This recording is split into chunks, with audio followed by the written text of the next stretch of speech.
OK. Donc, bienvenue à tous ceux qui sont en ligne pour la troisième dans notre série de conférences pour les nouvelles Canadiennes en mine au Canada. On est vraiment excités aujourd'hui d'avoir Joe Congo qui va se présenter après. Mais juste pour vous laisser savoir, on va enregistrer la présentation aujourd'hui puis on va la mettre sur YouTube après. Donc, si vous voulez y référer ou la partager après, vous allez pouvoir faire ça. Pendant notre conversation, si vous avez des questions, vous pouvez les demander soit dans la section Q&A ou dans la section chat. Vous pouvez soit l'envoyer publiquement ou directement à moi-même pour qu'on puisse les intégrer dans la conversation. Donc, je suis contente d'être votre modératrice aujourd'hui. Moi, c'est Mélanie Laroche-Bovard. Je suis administratrice chez Women in Mining Canada. Et sans plus tarder, je vais donner la place à Joe pour se présenter et peut-être nous donner un petit survol de ta carrière à date. Bonjour et merci à Mélanie de m'avoir contacté. Moi, ça me fait plaisir de participer à cette présentation aujourd'hui. Moi, je m'appelle Joe Congo. Je suis arrivée au Canada en 2008 et je commençais à travailler en 2008 directement à l'Ebessu-Quevillon. J'ai fait quelques compagnies et aujourd'hui, surtout on aura le temps d'en discuter pendant la... Je vous donnerai beaucoup plus de détails pendant la discussion. Et présentement, je suis géologue en exploration chez Eldorado Gold Québec. Si on commence, comment tu as choisi la géologie pour ta carrière? Euh, moi, contrairement au monde de la BTB ou le monde ici, la plupart, ils ont des gens de la famille, tu sais, un grand-père. Mais moi, non. Je vais déjà aller, mon père était dans l'armée, donc ça n'a rien à voir avec la géologie. C'est vraiment un ami à la famille qui travaillait dans le diamant, en fait. Et quand j'ai terminé les bacs chez nous, il fallait que j'ai une orientation. Ma mère voulait à l'époque nous envoyer, moi et ma petite sœur, en Angleterre. Et le monsieur qui était très proche à nous, il nous dit, écoute, pourquoi vous n'allez pas au Canada faire une formation en gémologie? Quand vous allez revenir, on pourra travailler ensemble. Moi, c'est juste cette partie-là que j'ai gardé en tête, les pierres. Mais je suis originaire du Congo. Le Congo est un pays qui est considéré comme un scandale géologique. Mais la notion de géologie ou de matières premières n'est pas vraiment enseignée dans le détail pour pouvoir animer les étudiants ou les élèves, je peux même aller les écoliers, dans quoi ils vont aller faire plus tard. Et avec cette discussion que j'ai eue avec le monsieur, moi, je dirais quelques mois après, j'ai eu une bourse pour aller étudier en Algérie, une bourse d'études. Arrivé là-bas, j'étais pour aller faire la biologie. Et puis, je me suis dit, bon, le jour où je rentrerai chez nous, c'est quoi que je vais faire comme métier qui va être intéressant pour mon pays? Je sais que la biologie est intéressante aussi. J'ai essayé de poser la question toujours avec l'idée, j'avais toujours les pierres, là, les diamants en tête. C'est quoi qu'il y a que je pourrais faire qui est lié avec des pierres, qui est associé à des pierres? On me dira, non, la géologie, la géologie. Et c'est comme ça que je suis allée faire la géologie. Et j'étais contente.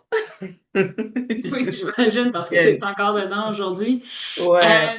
Puis, si on continue dans ton parcours, après avoir fait la géologie en Algérie, c'était quoi la prochaine étape? Comment tu as choisi de venir au Canada, par exemple? Ouais, la prochaine étape, je l'ai dit toujours, j'avais fait de la géologie pour les Congo. La prochaine étape, c'était la situation politique qui était instable. Et là, bon, entre-temps, en Algérie, j'ai rencontré mon conjoint, je me suis mariée. Nous deux, on s'est dit, écoute, pourquoi on n'ira pas dans un autre pays? Mais les pays qui étaient, pour moi, il y avait la verdure et les mines, c'était le Canada. Voilà. Bien.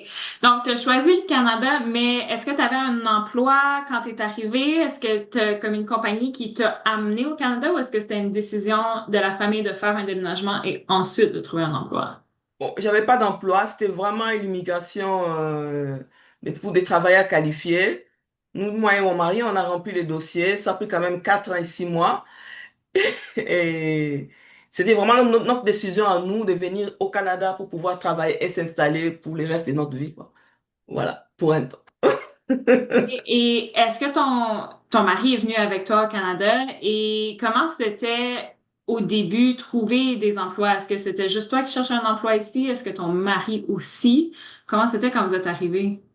Ouais, c'était un peu, on est devenu, on est arrivé, je dirais, en deux blocs, un seul bloc, mais deux. Parce que mon mari, entre-temps, il avait trouvé un emploi en Algérie qui était assez bien rémunéré. Et c'était lui le requérant principal. Quand on est arrivé, il nous a accompagnés et il est reparti terminer son contrat. Donc, il est arrivé comme 6 mois. Moi, j'avais mon fils, l'aîné, qui avait 7 ans à l'époque. Et donc, je suis restée seule à chercher l'emploi avec mon garçon. Et là, nous, on avait débarqué à Rouen-Oranda à l'époque. Et c'est à partir de là que j'ai rencontré une dame qui m'a beaucoup aidé à faire parce que j'avais pas d'auto, parce que c'est quand même difficile de se déplacer sans voiture ici. Et donc, moi, j'avais cette dame-là qui m'accompagnait, passer des entrevues. Et je suis allée chez Royal Nickel à Amos, et puis à l'Ébène-sur-Quévillon, à la mine Langlois, et c'est là-bas que j'étais engagée. Avec un garçon de 7 ans, étant maman, c'était pas évident.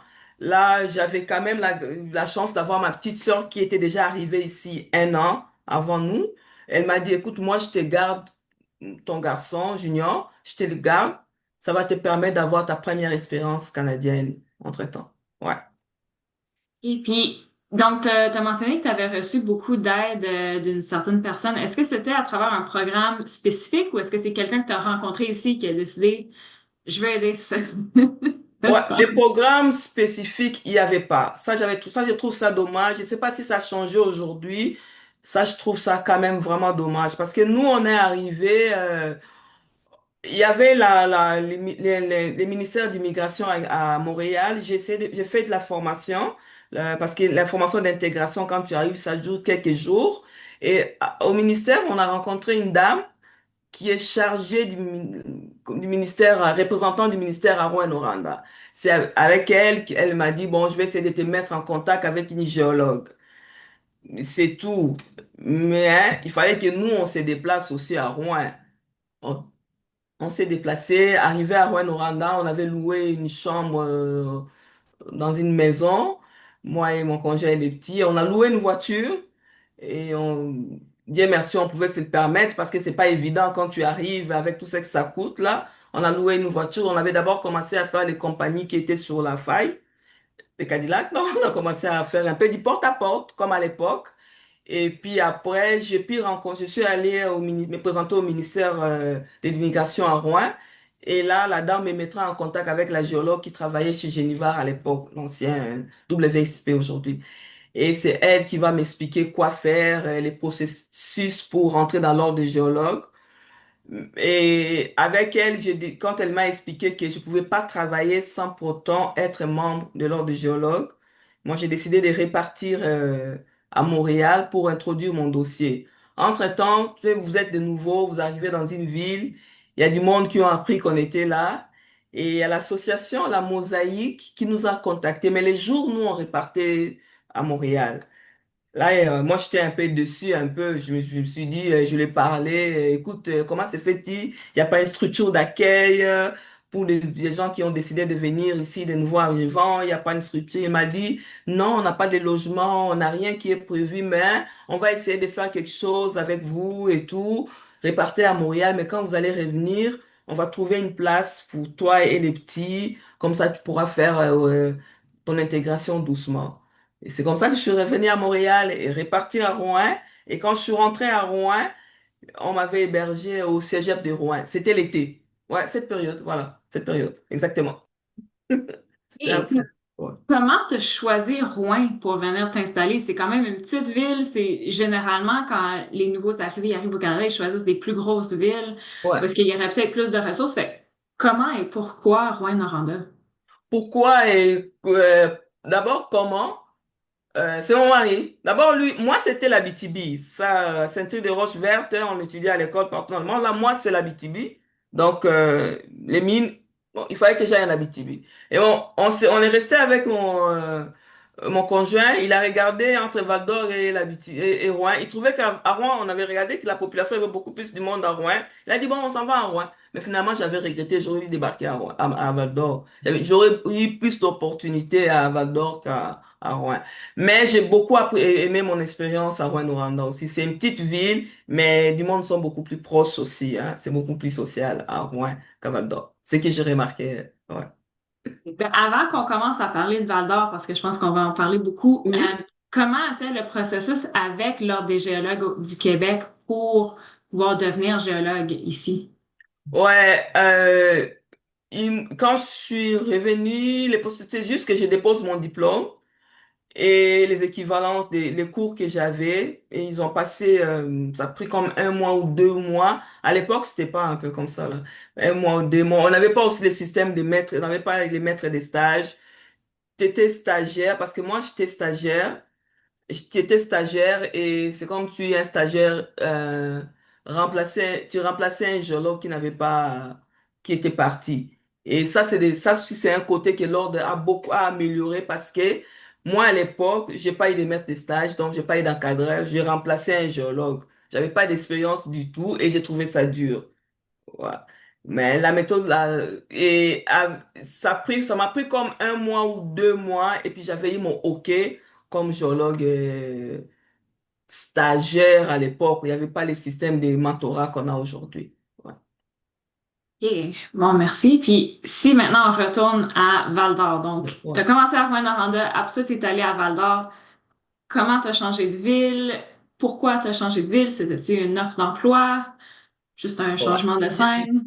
Ouais, j'ai commencé à Val d'Or tard parce que il y a eu Québec aussi, échappé. Donc, parce qu'à Rouen, je suis resté, j'ai travaillé à la mine comme 2 ou 3 mois. Et puis, il y a eu quand les prix des métaux avaient baissé en 2008.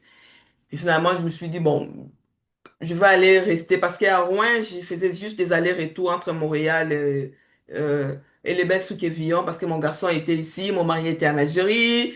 Et les 3 jours off que j'avais, au lieu de venir à Montréal, j'allais rester chez ma copine à Rouen.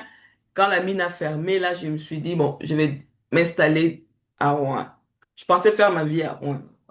Finalement, il n'y avait pas d'emploi. Je me suis inscrite à l'université. J'ai pris 2 cours comme étudiante libre. Et là, j'ai rencontré un employeur en septembre 2009. Mais lui, son bureau était à Québec. Et donc, c'est là, à ce moment-là que, entre-temps, mon mari était arrivé. Bon, c'est à ce moment-là qu'on a déménagé à Québec. Et on commençait à voir que j'allais beaucoup me déplacer dans la vie. On a dit, bon, on va trouver une place où on va rester sur place pour permettre à mon mari de faire son intégration aussi. Parce que lui, il revenait comme presque un an, légèrement avant un an, là, nous rejoindre. Donc, il fallait qu'il puisse faire son intégration qu'il avait fait, pas faite. Moi, j'étais comme en avance. Et là, on a décidé qu'on reste à Montréal. Et j'avais ma petite sœur aussi. Donc, c'était beaucoup plus facile pour joindre, tout ça. Et je travaillais à Québec. Après Québec, je suis allé travailler à Amos. Je suis revenu à Amos. Je suis revenu, pardon, à Québec. Et là, il y a eu le congé. Je suis tombée enceinte. Il y a eu le congé de maternité pour mon deuxième. Je suis restée comme de 2013 à 2016 avant de reprendre le travail. Ouais. Et puis Et quand c'est tu comme as ça que repris j'ai le démarré travail à Val d'Or, c'est À ça? Val d'Or. Ouais. Ouais. Voilà. OK, puis tu as mentionné que ben, tu avais un enfant quand tu as déménagé ici, ensuite tu en as eu un autre une fois que tu es arrivé. Oui. Comment c'était pour ton plus vieux? L'intégration, comment c'était aller à l'école, changer de culture et tout ça? Eh bien, Junior, lui, c'était vraiment facile. Tu sais, les enfants, lui, il savait. En Algérie, Junior était dans une école arabe.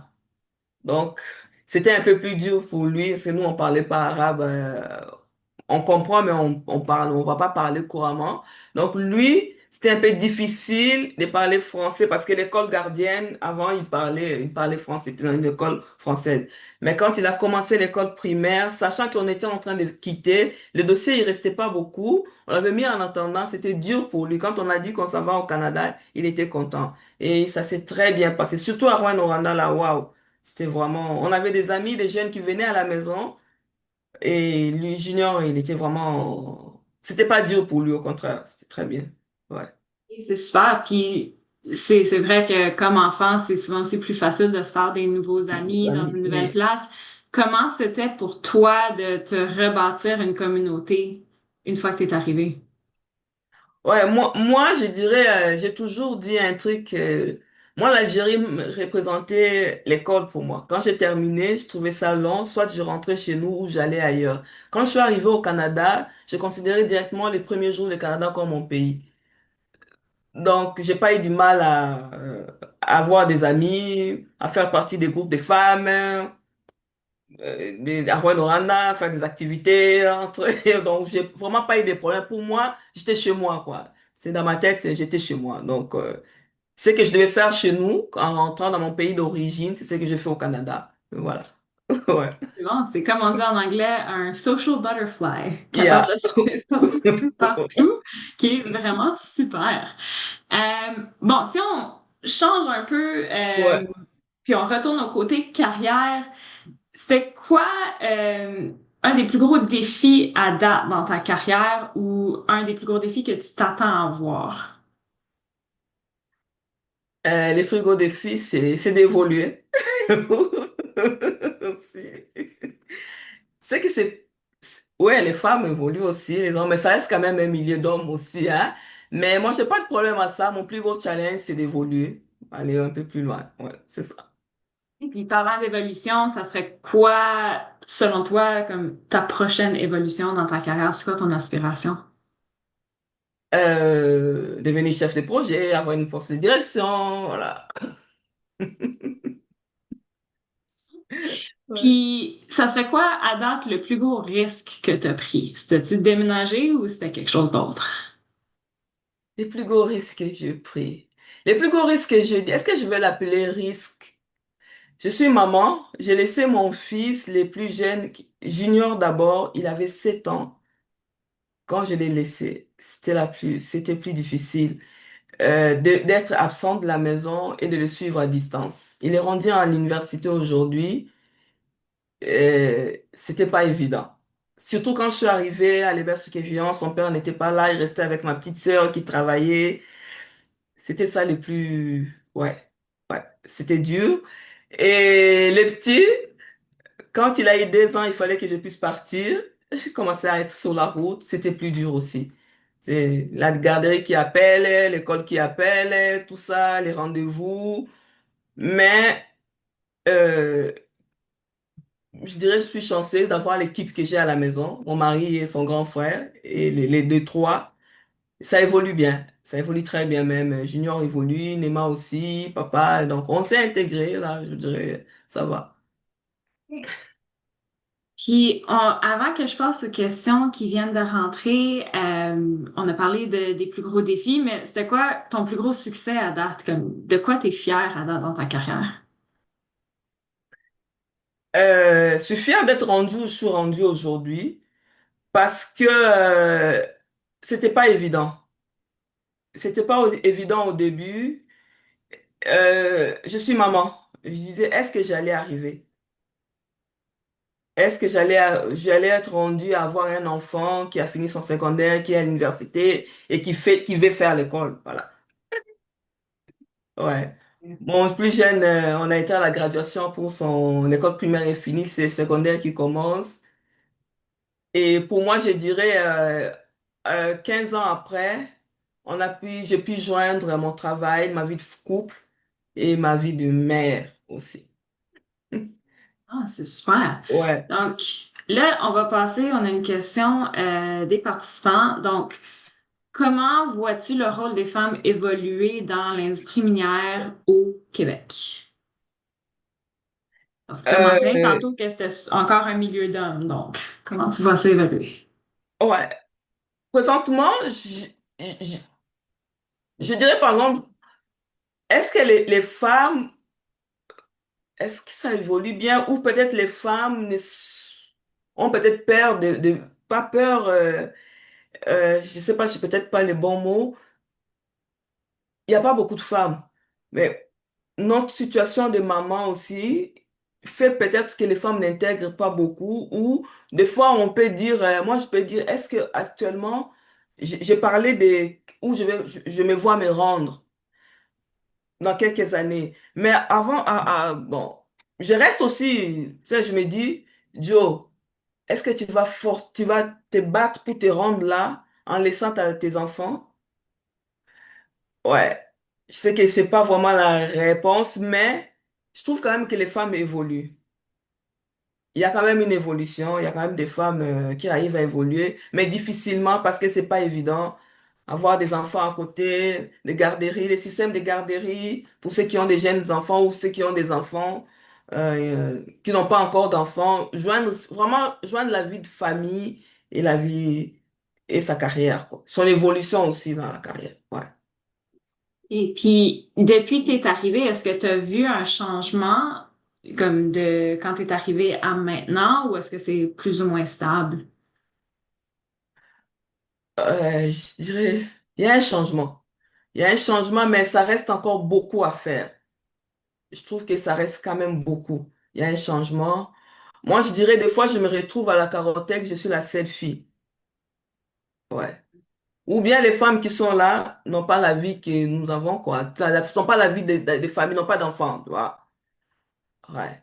Est-ce que les jeunes qui arrivent après nous autres aimeraient avoir cette vie ou penseraient avoir une vie de famille et continuer à travailler dans l'exploration aussi? Mais je sais pas. Et Ouais. puis, si tu avais à avoir comme demain quelque chose qui t'aurait vraiment aidé, qu'est-ce que ça serait? Comme qu'est-ce que tu aimerais voir dans l'industrie pour donner plus de support aux femmes? Qu'ils organisent un peu, beaucoup plus de flex. Il y en a, mais beaucoup plus de flexibilité. C'est-à-dire, quelqu'un qui sort, par exemple, de congé de maternité, on ne devrait pas avoir à s'inquiéter de service de garde. C'est qu'il y ait des horaires vraiment qui sont flexibles pour la femme et la permettre aussi, malgré les défis que la personne a, de pouvoir progresser aussi dans sa carrière. Parce que les enfants qu'on a, c'est la relève aussi, hein. Ouais, C'est vrai, t'as raison. ouais, ouais.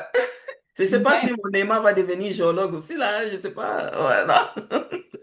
peut-être. Est-ce que toi, tu t'es assuré pour que tes enfants soient plus exposés à la géologie, les sciences de la Terre, etc., quand ils étaient plus petits? Parce que tu as mentionné que chez toi, au Congo, c'était pas vraiment présenté comme une option quand ils étaient plus jeunes. Donc, est-ce que toi, t'as participé là-dedans et à changer ça? Ouais, ouais, moi, non, non. Je les repousse, je les pousse. L'aîné, je l'avais essayé de le pousser, mais il est rendu quelqu'un de la ville, hein. Il est resté un peu. Mais les plus jeunes, j'essaie, j'explique un peu les pierres, je leur montre. Ils savent ce que maman fait, pourquoi maman part travailler. J'en parle de ma job et tout, de ma carrière. J'essaie. Autour de moi, pardon, j'essaie d'en parler à des femmes. Ouais, je pousse les jeunes femmes. C'est super. Oui, Là, on a une autre question de l'audience. Tu as mentionné au début que c'était un ami qui t'avait convaincu d'aller en géologie, puis tu ouais. allais peut-être retourner au Congo. Donc, est-ce que tu as fini par travailler avec ton ami géologue qui t'a convaincu d'aller en géologie? Non, malheureusement, la situation politique a changé et puis il n'est même plus dans le diamant là. Ça a vraiment changé, oui, oui, oui, ouais, ouais. Et, Tout ce qu'il euh, faisait, il est plus. Mais il était fier de savoir que j'ai fait de la géologie, par exemple. Il est fier de savoir que j'ai fait de la géologie. Ouais, ouais, ouais. parce que c'est quelqu'un qui t'a aidé à devenir géologue ou qui t'a donné l'idée. Est-ce que tu aurais des avis à donner, des recommandations à donner à la prochaine génération qui ne sait pas exactement quoi faire dans sa carrière? Est-ce que tu aurais quelque chose à leur dire, à leur partager? Oui, moi je dirais, écoute, la géologie, c'est la vie, hein. On a la géologie partout dans notre quotidien. Des fois, oh, on dégrade le monde, mais on dégrade pas le monde. On a tout. Tout ce qu'on touche là, même un verre là, tu trouves la géologie. Ta bouteille d'eau là, tu as la géologie. Tu en as partout dans ton quotidien en fait. Surtout maintenant, tout est high-tech là. Vous voulez des appareils, vous voulez des téléphones et tout. Vous voulez des voitures électriques. C'est la géologie. Donc, pourquoi ne pas s'aligner dans cette science-là, aller apprendre ça et faire partie du changement aussi, hein? Ouais. Et puis, si tu avais quelque chose, des avis à donner à quelqu'un qui pense peut-être déménager au Canada, peut-être en géologie ou peut-être pour quelque chose d'autre, qu'est-ce que tu leur dirais? Ouais, ça, je leur dis de bien se préparer. Parce que l'immigration, ça reste un défi. Hmm. Ça reste un défi. Aujourd'hui, j'en parle comme ça, mais c'était un gros défi. Et ça dépend comment tu es mentalement préparé à venir. Quitter ton pays, quitter ton origine, tes habitudes, tes repères. Il y a certaines personnes qui avaient déjà un emploi. Et la plupart, c'était un emploi aussi qui était beaucoup plus stable et beaucoup payé et tout. Et quand ils arrivent ici, ils savent pas les systèmes de taxes, ils savent pas comment s'aligner. Et c'est bien beau. Et tu te prépares moralement et tu te dis peut-être au début, quand tu vas arriver, tu vas pas travailler directement dans ton domaine d'études. Parce que ou ta carrière que tu faisais avant, si tu étais ingénieur en génie civil, tu arriveras ici, tu seras peut-être pas ingénieur. Tu pourras aller travailler dans un magasin en attendant. Voilà, parce que moi, je suis arrivé, je suis allé directement en agro. C'était les bons temps. Mais après, j'ai fait quelques jobines aussi. À Rouen, j'avais pas la géologie, j'étais à l'école, mais j'ai travaillé au restaurant, ouais. J'ai travaillé dans une boutique, j'ai travaillé à l'hôtel, j'ai travaillé avec les personnes âgées. J'ai dit, est-ce que la personne qui arrive ici est préparée à ça? Mais si tu veux venir, c'est un très beau pays, c'est vraiment un pays où il y a beaucoup d'opportunités, mais prépare-toi à affronter tout ça, mais après, tu vas te retrouver. Parce que l'immigration, tout se détermine les premiers jours où tu arrives, ta réussite ou ton échec. Ouais.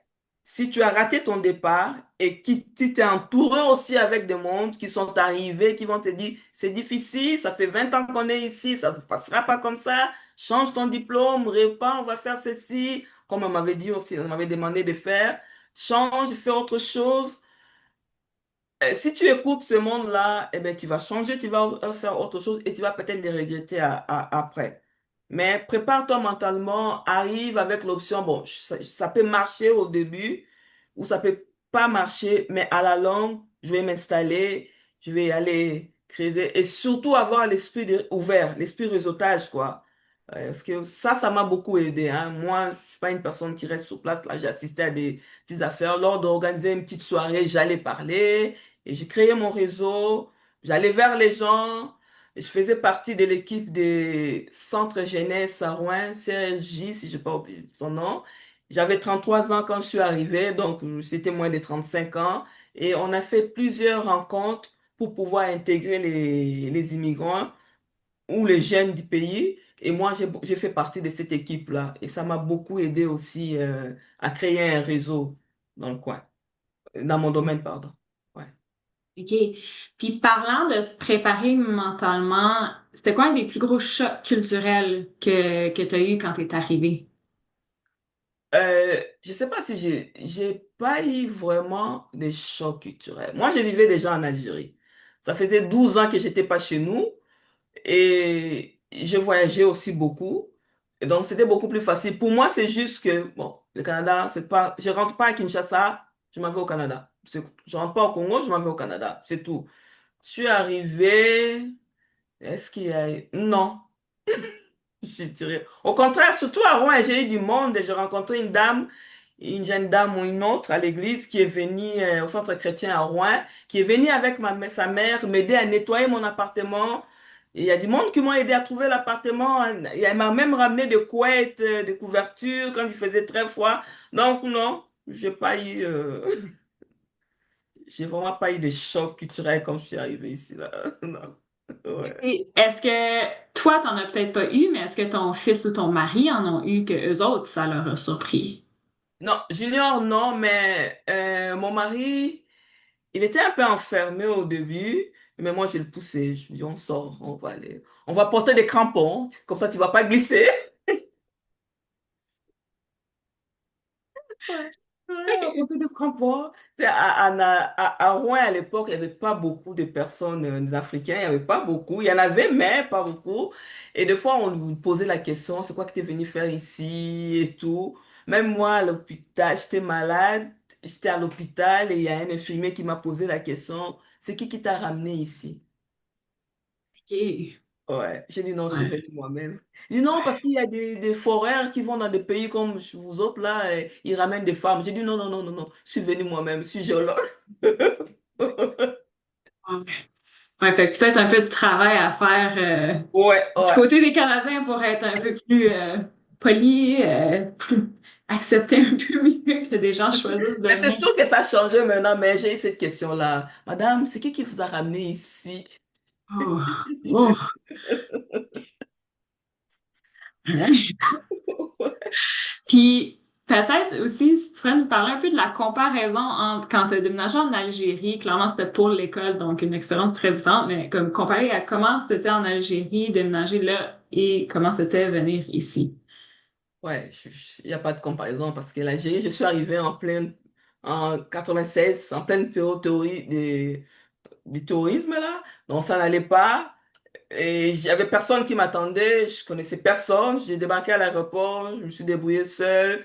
Ministère de l'enseignement, papier, hôtel, résidence universitaire, étudiante.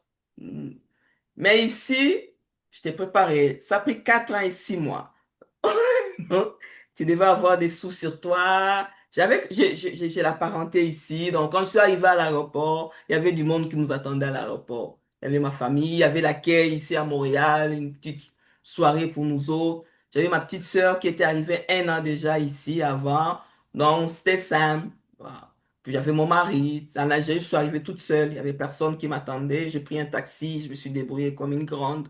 On m'avait juste recommandé, ne fais pas ça, fais pas ceci, vas-y, c'est tout. Mais si c'était correct, on n'a vraiment pas eu de problème. On a pris l'autobus de nuit pour aller à Rouen. Donc, Service de nuit, c'est pas un bon début. on est arrivé à Rouen à 6 heures, non, 7 heures, 8 heures. On a pris l'autobus de nuit, ouais. OK. Mais j'admire ta passion pour te rendre à Rouen. Je veux dire, Ouais. t'étais vraiment excitée pour te rendre si t'as pris l'autobus de nuit. Mais écoute, avant qu'on commence à terminer, je vais donner la chance aux participants. Si vous avez d'autres questions à demander, s'il vous plaît, les mettre dans le Q&A ou dans le chat. Puis pendant qu'on attend voir si les autres ont d'autres questions, est-ce que tu aurais quelque chose d'autre qu'on n'a pas couvert, quelque chose que tu veux couvrir, duquel tu veux parler avant qu'on termine? Tu sais on a touché un peu. Moi, je reviendrai encore avec la sensibilisation. Hmm. Comment aller chercher les femmes pour venir l'intégrer dans le domaine minier? Ça paraît pas que même nous autres là, moi là, je suis en train de vieillir aussi. Mais aller sensibiliser la nouvelle génération, faire beaucoup plus l'information, aller dans des écoles euh, ou des centres, faire des petites campagnes pour sensibiliser les femmes. Et moi, je serais prête à le faire parce que je trouve que elles savent pas d'autres carrières, elles savent pas que ça existe et les opportunités qu'il y a, quoi. Hmm. On essaiera beaucoup plus de femmes et je crois ça colorera aussi les milieux. Ouais.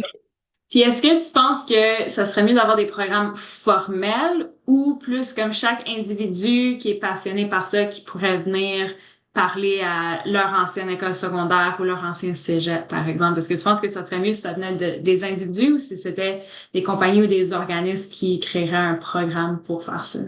Moi, je dirais les individus, parce que l'individu, quand il parle de son expérience. C'est quand on commence à monter quelque chose, c'est c'est beaucoup plus formel aussi. Bon, ils auront l'habitude, ils vont l'écouter comme si, bon, on a l'habitude de vous entendre parler de ça. Est-ce qu'il y a vraiment la personne qui a vécu ça, ou une maman ou une femme qui vit ça?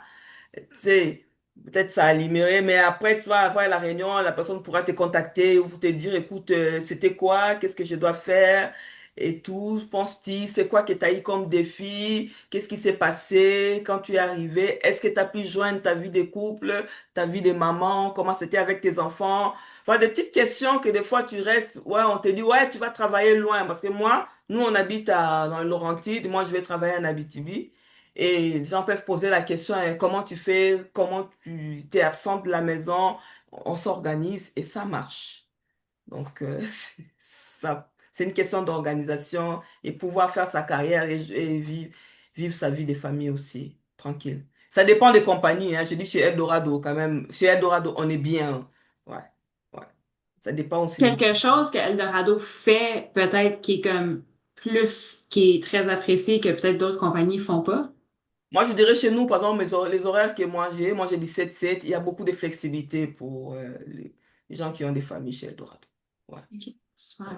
On a une autre question des participants. Donc, le domaine minier est quand même plus difficile pour les femmes, surtout quand on veut fonder une famille. Penses-tu qu'il y a des choses à améliorer dans l'industrie en général pour attirer plus de femmes? Moi, je dirais les horaires aussi et rendre ça flexible. C'est la direction qui comprenne qu'on est maman, on finit les congés de maternité, on rentre, ces enfants-là vont à la garderie, ces enfants-là, c'est la relève. C'est une mine, ça peut durer 10 ans comme ça peut durer 15 ans comme ça peut 20 ans. Je travaille présentement chez Eldorado à la Carotec avec un jeune qui vient de finir sa première année, juste de les vacances. Il est en stage, il a 17 ans. Il est moins âgé que Junior. Donc, imagine que mon Junior avait fait la géologie, il serait géologue aujourd'hui parce qu'il est plus âgé que lui. Donc, c'est la relève pareil. Je ne me serais pas bien occupé de mon garçon. Bon, je n'aurais pas un nouveau géologue. Donc, qu'on essaie de, qui rende ça beaucoup plus flexible pour les femmes. Que ça nous motive beaucoup plus à intégrer.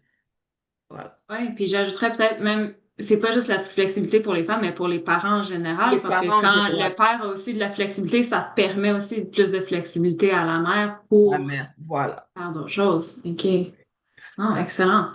Donc, je pense que c'était notre dernière question. Donc, je vais te donner la chance de dernier mot si tu veux ajouter quelque chose d'autre avant qu'on termine. En tout cas, je vous remercie. Vraiment, super. Qu'on continue, qu'on lâche pas. Euh, tu sais, on est là encore, qu'on continue à toujours sensibiliser, à être là, à parler. C'est aller chercher aussi des outils pour venir renforcer l'équipe des femmes, des parents aussi, comme vous l'avez dit. Et je crois qu'on arrivera à quelque chose, ouais, de bien aussi pour les femmes.